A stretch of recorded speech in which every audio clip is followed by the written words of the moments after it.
나의 힘이 되신 여호와여. 샬롬. 사랑하는 영락교회 성도 여러분, 지난 하루도 하나님의 은혜 속에서 평안한 하루 보내셨는지요? 오늘은 2024년 5월 28일 화요일 아침입니다.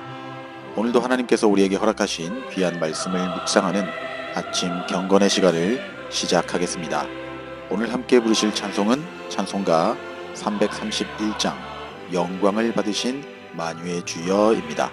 다 함께 찬송하시겠습니다.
하나님 아버지, 오늘도 우리 육신의 건강을 허락하시고 지난 하루도 하나님의 은혜 아래 보호해 주심을 감사드립니다. 우리에게 주어진 이 하루하루의 시간들을 헛되이 보내지 아니하고 하나님 나라와 내게 맡겨진 삶의 터전 속에서 온전한 그리스도인으로 살아낼 수 있도록 인도하여 주시옵소서. 이제 허락하신 귀한 아침 경건의 시간을 통해 하나님 말씀 앞에 나와 주님의 말씀에 귀 기울입니다. 오늘 우리에게 허락하신 사도행전의 말씀을 묵상할 때 오늘 이 시대를 살아가는 우리들에게도 하나님의 분명한 말씀과 메시지가 들려지게 하시오며 아버지의 마음과 뜻을 더 깊이 깨닫는 시간이 되도록 인도하여 주시옵소서. 예수님의 이름으로 기도드립니다. 아멘. 자, 오늘 우리에게 주신 묵상 본문을 함께 봉독하겠습니다. 오늘 본문은 계속해서 사도행전 13장 1절로 12절 말씀입니다. 함께 말씀을 봉독하겠습니다. 안디옥 교회에 선지자들과 교사들이 있으니 곧 바나바와 니게르라 하는 시므온과 구레네 사람 루기오와 분봉왕 헤롯의 젖동생 마나엔과 및 사울이라. 주를 섬겨 금식할 때 성령이 이르시되 내가 불러 시키는 일을 위하여 바나바와 사울을 따로 세우라 하시니 이에 금식하며 기도하고 두 사람에게 안수하여 보내니라. 두 사람이 성령의 보내심을 받아 실루기아에 내려가 거기서 배 타고 구브로에 가서 살라미에 이르러 하나님의 말씀을 유대인의 여러 회당에서 전할세 요한을 수행원으로 두었더라. 6절 온 섬 가운데로 지나서 바보에 이르러 바예수라는 유대인 거짓 선지자인 마술사를 만나니 그가 총독 서기오 바울과 함께 있으니 서기오 바울은 지혜 있는 사람이라. 바나바와 사울을 불러 하나님의 말씀을 듣고자 하더라. 이 마술사 엘루마는 이 이름을 번역하면 마술사라. 그들을 대적하여 총독으로 믿지 못하게 힘쓰니 바울이라 하는 사울이 성령이 충만하여 그를 주목하고 10절 이르되 모든 거짓과 악행이 가득한 자요 마귀의 자식이요 모든 의의 원수여 주의 바른 길을 굽게 하기를 그치지 아니하겠느냐. 보라 이제 주의 손이 내 위에 있으니 네가 맹인이 되어 얼마 동안 해를 보지 못하리라 하니 즉시 안개와 어둠이 그를 덮어 인도할 사람을 두루 구하는지라. 이에 총독이 그렇게 된 것을 보고 믿으며 주의 가르침을 놀랍게 여기니라. 아멘. 자, 이제 오늘 읽은 본문 말씀을 함께 나눠 보겠는데요. 먼저 오늘 주신 본문 말씀의 핵심 줄거리를 함께 요약해 봅시다.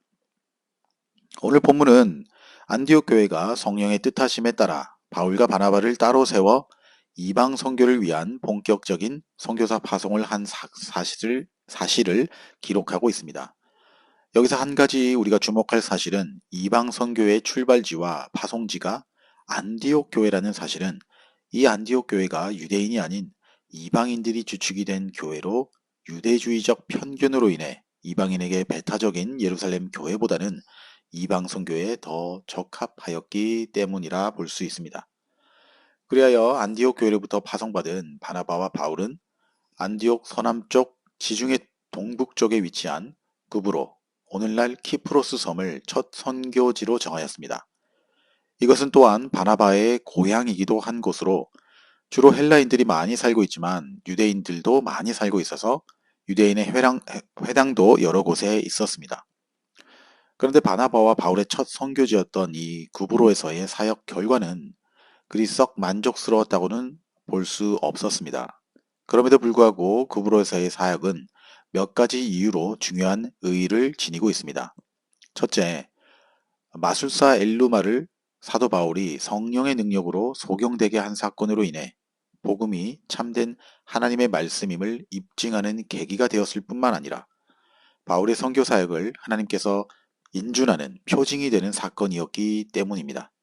또 둘째로 구브로 섬의 총독이었던 서기오 바울의 회심이었습니다. 이방인인 그가 이곳에서의 공식적인 첫 회심자가 되었다는 것은 이제 성령의 능력과 복음 전파로 인하여 세계 선교가 본격적으로 이루어질 것이라는 예표가 되기 때문입니다. 그리고 세 번째로 히브리식 사울의 이름이 로마식 바울로 개명되었다라는 사실입니다. 이것은 바울의 생애가 새로운 전환점을 맞이했음을 보여주는 것으로 바울이 이제 유대인이 아닌 이방인의 사도가 될 것을 알리는 그런 표식과도 같은 의의가 있는 말씀들입니다. 바로 여기까지가 오늘 본문의 간략한 요약이었습니다. 자, 그럼 오늘 묵산 본문에 나타난 하나님은 어떤 분인지 함께 살펴봅시다. 하나님의 말씀은 사람의 영혼의 갈급함을 채워준다라는 것입니다. 즉 생명수 되시는 하나님이라는 사실입니다. 본문 7절입니다. 그가 총독 서기오 바울과 함께 있으니 서기오 바울은 지혜 있는 사람이라. 바나바와 사울을 불러 하나님의 말씀을 듣고자 하더라. 구브로 섬의 총독 서기오 바울이 바나바와 사울을 불러 하나님의 말씀을 듣고자 했다고 말씀합니다. 이것이 무엇을 의미하는 것일까요? 한 지역의 총독이 하나님의 말씀을 듣고자 했다는 것은 단순한 사건이 아닙니다. 이것은 그가 기존의 종교에 대해 회의적이고 또 한편으로는 실증내고 있었음에 대한 반증이기도 합니다. 로마로부터 온 그가 구브로에서 본 것은 끝없이 계속되는 음란한 제사와 마술사, 박수 엘루마와 같은 그런 이들의 점괘나 마술이었습니다. 그러나 그것이 그의 영혼의 갈급함을 채워줄 수는 없었기에 바나바와 사울이 전하는 복음의 메시지는 그의 호기심을 자극했을 것이고 결국 그는 하나님의 말씀을 듣기를 원했다라는 것입니다. 결국 마술사 엘루마의 방해가 있었음에도 불구하고 사울이 엘루마에게 성령의 능력 행함을 보며 바나바와 사울이 전하는 복음의 메시지와 또 하나님의 말씀을 전해 듣고서 예수를 주로 믿게 되었습니다. 이처럼 하나님의 말씀을 갈급하여 죽어가는 우리의 영혼 가운데 다시금 생기를 불어 넣어주시고 또 우리의 영혼이 소생할 수 있도록 메마른 영혼의 갈급함을 채워주시는 마치 생명수와 같은 것입니다. 그러므로 이 귀한 하나님의 말씀을 더욱더 우리가 사모하고 또 이 말씀으로 우리 영혼의 목마름을 늘 해갈해가는 저와 여러분의 복되고 귀한 성도의 삶이 되시길 우리 주님의 이름으로 축복합니다. 자, 이제 오늘 묵상 본문이 저와 여러분에게 주시는 교훈과 메시지를 함께 살펴봅시다. 오늘 저에게 주시는 교훈은 성도에게는 저마다의 사명이 따로 있다라는 사실입니다. 2절 말씀에 보시면 성령께서는 바울과 사울을 따로 세우라고 하십니다. 따로 세우다에 해당하는 헬라어는 구별함을 의미합니다. 여기에서는 두 가지를 생각해 볼 수 있습니다. 첫째는 유대인 전담 선교사라고 할 수 있는 베드로로부터의 구별이고 또 두 번째는 안디옥 교회의 목회로부터 구별입니다. 다시 말해 바나바와 사울은 오직 선교, 전도에만 전념해야 했습니다. 이 두 사실로부터 우리는 성도 저마다의 하나님이 주신 각자 고유의 사명이 있음을 알아야 합니다. 베드로에게는 베드로의 사명이 있고 바울에게는 바울의 사명이 있습니다. 시므온, 루기오, 마나엔에게도 그들 나름의 사명이 있습니다. 그러므로 하나님의 백성인 우리 모두에게도 사명이 있는 것입니다. 우리에게도 각자에게 부여된 고유하고 독특한 사명이 있습니다. 아직 우리가 발견하지 못했거나 깨닫지 못했을 뿐이지 반드시 하나님께서 우리에게 성도로서의 사명을 주셨다고 믿습니다. 사도 바울이 에베소서에서 기록했듯이 그가 혹은 사도로 혹은 선지자로 혹은 복음 전하는 자로 혹은 목사와 교사로 주셨으니 이는 성도를 온전케 하여 봉사의 일을 하게 하며 그리스도의 몸을 세우려 하심이라. 이와 같이 각자 다른 자기의 사명과 자기 은사를 발견하고 또 그것을 살려나갈 때 성도로서의 인생이 빛나게 되는 것입니다.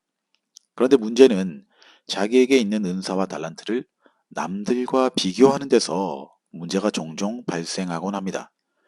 저 사람이 받은 은사와 달란트가 너무 좋은 것이라 하나님께서 교회에서 크게 쓰시는구나 하고 착각하게 되고 때로는 그런 사람들에 대해서 시기 질투까지 하는 문제도 발생합니다. 그렇지만 이러한 생각은 너무나도 잘못된 생각입니다. 하나님은 결코 좋은 은사, 크게 사용하시는 은사와 달란트를 우리에게 구별하여 누구에게는 주고 누구에게 주시지 않는 그런 분이 아니십니다.